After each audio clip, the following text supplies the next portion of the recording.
আপনার ইচ্ছা ঠিক আছে আপনার ইচ্ছা চলো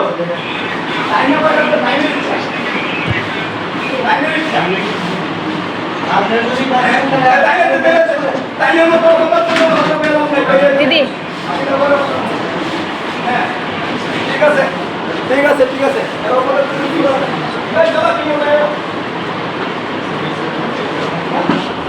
তো আমি তাদের ওনার সঙ্গে আমি কথা বলতে চেয়েছিলাম, হয়তো উনিও ব্যস্ত ছিলেন, আমিও ব্যস্ত ছিলাম। তো আমাদের দুজনের মধ্যে অল্প কথা কাটাকাটি হয়েছে, আমি মেনে নিয়েছি। শিক্ষা প্রতিষ্ঠানে গিয়ে হ্যাঁ স্বাভাবিক আমি একটু রাগান্বিত হয়েছিলাম, আমি নিজেই স্বীকার গেলাম। আপনার ইচ্ছা ঠিক আছে আপনার ইচ্ছা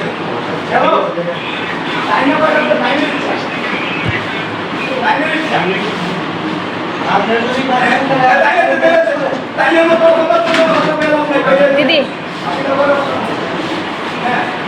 ঠিক আছে ঠিক আছে ঠিক আছে